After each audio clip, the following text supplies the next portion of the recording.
బాబురావు గారు, ఒకటి స్ట్రైక్ అనేది అంటే ఎంత విసిగిపోయిన తర్వాత ఇప్పుడు నేను విన్నది ఏంటంటే ఎప్పుడు వాళ్ళు వెళ్ళింది ధర్నాకి, ఈవెన్ డైరెక్ట్గా సీఎం గారితో కూడా సంప్రదించారట, అలాగే హెల్త్ మినిస్టర్తో కూర్చున్నారు.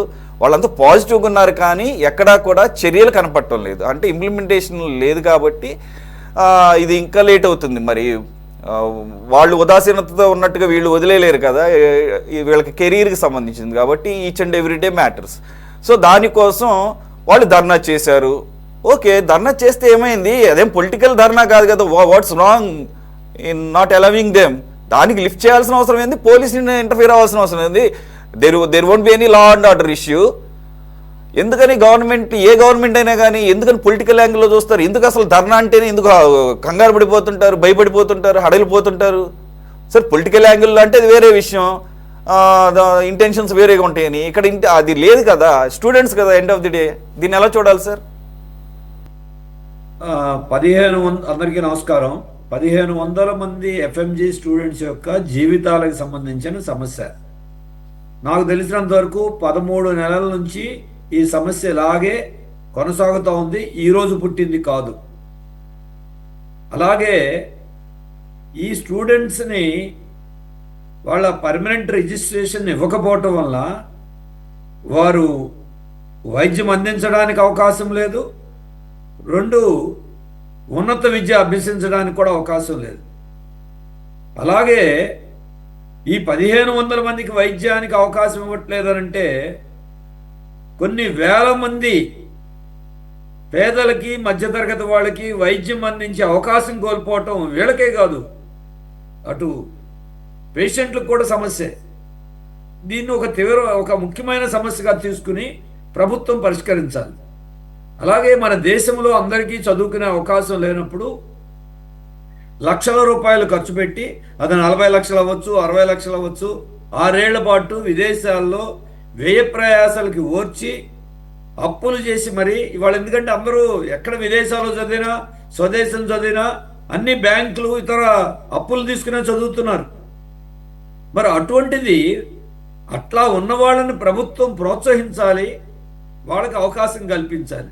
ఇది లేకుండా అడ్డంకులు పెట్టడం ఏంటి? ఒకటి, సరే రిజిస్ట్రార్ గారా లేకపోతే చైర్మన్ గారా, వీళ్ళందరూ వ్యక్తులు.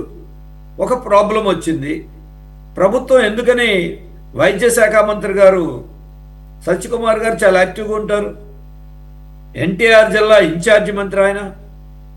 మరి అటువంటిది ఈ వివాదాన్ని ముఖ్యమంత్రి గారు సుముఖం ఏంటి, వైద్య మంత్రి గారు సుముఖం ఏంటి, ఇక్కడ పని జరగకపోవడం ఏంటి?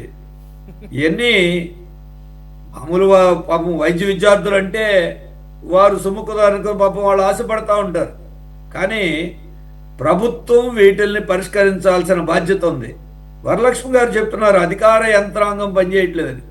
అధికార యంత్రాంగం పనిచేయకపోతే ప్రభుత్వాలు ఎందుకు పనిచేయించాలి?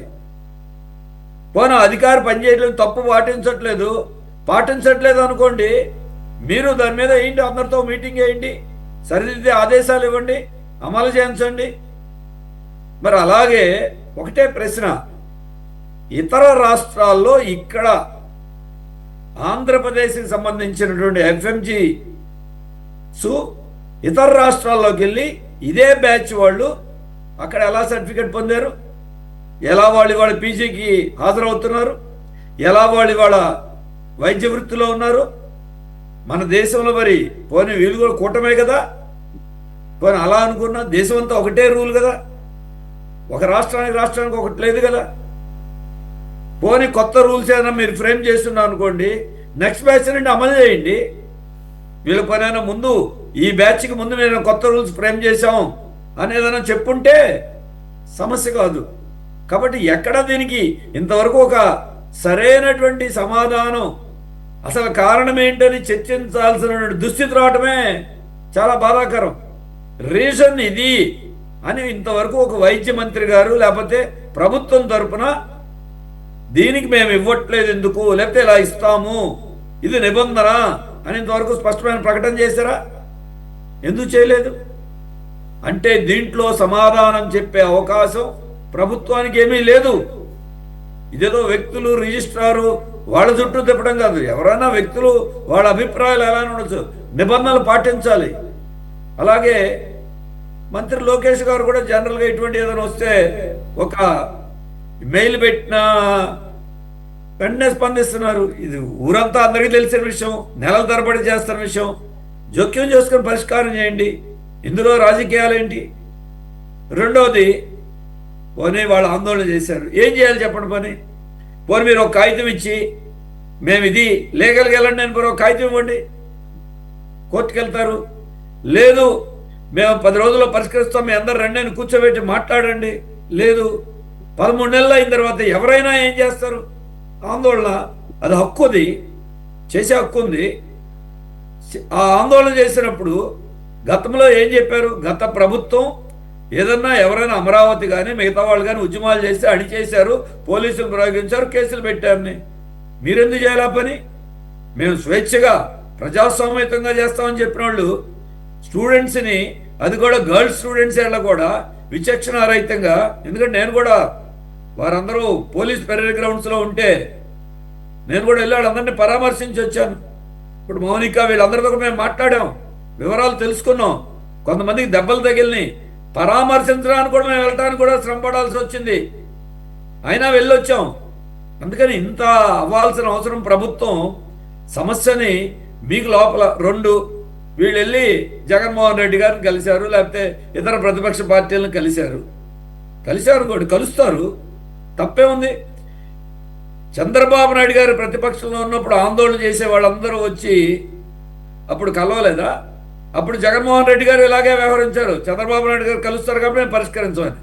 లేదు ఇప్పుడు ఇంకొకళ్ళు కలిశారు కాబట్టి పరిష్కారం చేయమని అంటారా? ఇదేమి నిబంధన? పోనీ మీకు అసలు ఇతరులు ఎవరిని ఆ క్రెడిట్ పోని వేరే వాళ్ళకి వెళ్ళకుండా ఉంటే మీరే పరిష్కారం చేస్తే ఇంకా మంచిది కదా.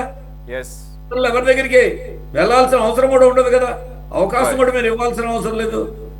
సురేష్ గారు అన్నారు రాజకీయాలు ధర్నాలు, రాజకీయ పార్టీలు కూడా ధర్నాలు చేసుకోవచ్చు అండి, రాజకీయ అంశాల మీద కూడా చేసుకోవచ్చు, ప్రజా సమస్యల మీదే కాదు, ఏ పార్టీ అయినా చేసుకోవచ్చు. నేను కాదంటలేదు సార్, నేనేమంటున్నానంటే చేస్తున్నప్పుడు అటు నుంచి కూడా రాజకీయాలు చేస్తారు పోలీసుల ద్వారా, that's okay, that's part of the game. నేనేమన్నా that's part of the game, but medical students shouldn't be coming to that game కదా. అది అసలు ఎవరికైనా సరే, ఎవరైనా ఒక న్యాయసమ్మతమైన సమస్య వస్తే అధికారమైన, ప్రతిపక్షమైన, సంఘమైన, వ్యక్తి అయినా న్యాయం అనుకుంటే వాళ్ళకి మద్దతు తెలియజేయకపోతే సొసైటీలో ఇంకా ఏ రకమైనటువంటి రక్షణ ఉంటుంది? నేను కూడా అదే సార్ అనేది, బాధ్యత. నేను కూడా అదే అంటున్నాను. మీరు వేరే అన్నారు కదా, నేను మామూలుగా చెప్తున్నా, మీరు అన్న దాని గురించి కాదు, మామూలుగా చెప్పేది అందరిది సామాజిక బాధ్యత. స్పందించకపోతే అడుగుతారు రేపు, ఇంత జరుగుతా ఉంటే మీ పార్టీలు మీరు ఎందుకు మాట్లాడరంటే, సంఘాలు ఎందుకు మాట్లాడరంటే అడుగుతారు కదా, మీడియానే అడుగుతారు, జనమైన అడుగుతారు. స్పందించాల్సిన బాధ్యత ఉంది. ఎన్నికలప్పుడైనా అంటే అదే అంటారు. అసలు పోలీసుల సంయమనంతో ఇంకా మాట్లాడితే వాళ్ళకి ఇంకా సపోర్ట్ గా ఉండాలంటే శాంతియుతంగా జరిగేటట్టు చూడాలి. అక్కడ వాళ్ళు శాంతియుతంగా చేస్తున్నప్పుడు ఒకటే ఆందోళన చేస్తున్నారంటే ఆందోళన చేయాల్సిన అవకాశాన్ని, పరిస్థితిని మీరు ఎందుకు కల్పిస్తున్నారు? ప్రభుత్వం ముందు సమాధానం చెప్పాలి. వాళ్ళు ఈ ఒక్కరోజు మా చెప్పకుండా వీళ్ళు చేశారంటారో వాళ్ళు అడుగుదాం. 13 నెలలు వస్తున్నాయి కదా. రెండోది, ఇప్పటికైనా పోనీ అయిపోయింది, వదిలేయండి. వైద్య మంత్రి గారు ఇప్పుడు మీటింగ్ వేసి రిజిస్ట్రార్ని అందరినీ పిలిపించి సమస్య ఏంటో సాల్వ్ చేయండి. ఎందుకు కాలయాపన చేస్తున్నారు? ఇంత ఆందోళన జరిగిన తర్వాత కూడా ఇప్పటికైనా తొలగించండి. అసలు ఇటువంటి సమస్యలు కదా ముందు ప్రయారిటైజ్ చేసి ప్రయారిటీగా తీసుకొని చేయాల్సింది ఇవి కదా. ఎవరన్నా రిజిస్ట్రార్ గారు ఇంటర్ప్రిటేషన్ లో తేడా ఉందనుకోండి, గవర్నమెంట్ ఉంది కదా, పైన ఉంది. రిజిస్ట్రార్లు, వైస్ ఛాన్సలర్లు వాళ్ళే అంత సర్వస్వం కాదు కదా. వాళ్ళేదైనా పొరపాటు చేసినా, తప్పు చేసినా సరిదిద్దడానికి ప్రభుత్వం ఉంది. పారదర్శకంగా ముందుకు రండి. ఇది మా పాలసీ, లేదు ఇది నేషనల్ గైడ్ లైన్స్, ఇవి స్టేట్ లో గైడ్ లైన్స్, ఇవి గతంలో పని గైడ్ లైన్స్ తప్పులు ఉన్నాయనుకోండి, సరి చేయండి, మీ చేతిలో పనేగా. రైట్. మరి మీరు ఇక్కడ కాదు, కేంద్రం నుంచి మీరే తీసుకురాగలరు కదా. ఎవరడ్డం వచ్చారు సమస్యను పరిష్కరించడానికి? అందుకని సమస్యల్ని పరిష్కరించడం వచ్చేటువంటి పద్ధతి ఇది కాదు. జటిలం చేసే పద్ధతిని ప్రభుత్వ యంత్రాంగం వ్యవహరిస్తూ ఉంటే సరిదిద్దాల్సిన బాధ్యత ప్రజాప్రతినిధులకు ఉంది. ఇప్పటికైనా జరిగిందేదో జరిగింది, న్యాయం చేయడానికి తక్షణమే జోక్యం చేసుకుని చేయాల్సిన బాధ్యత మాత్రం ఉంది. ఇది ఏ రకంగా యంత్రాంగము ప్రభుత్వాలు చిన్న సమస్యలను కూడా చట్టబద్ధంగా పరిష్కారం చేయడంలో వైఫల్యం చెందితే ఇటువంటి అశాంతి చెలరేగుతుంది. కాబట్టి దానికి అవకాశం వద్దు. ఇదేదో మామూలు వాళ్ళు కాదు, రాష్ట్రం అంతటి నుంచి ఉన్న ఇన్ని వందల మంది వైద్య విద్యార్థులకు సంబంధించిన ఈ సమస్యని ఈ రకమైనటువంటి స్థితికి మాత్రం రానివ్వకూడదు. ఇప్పటికైనా పరిష్కారం చేయాలి.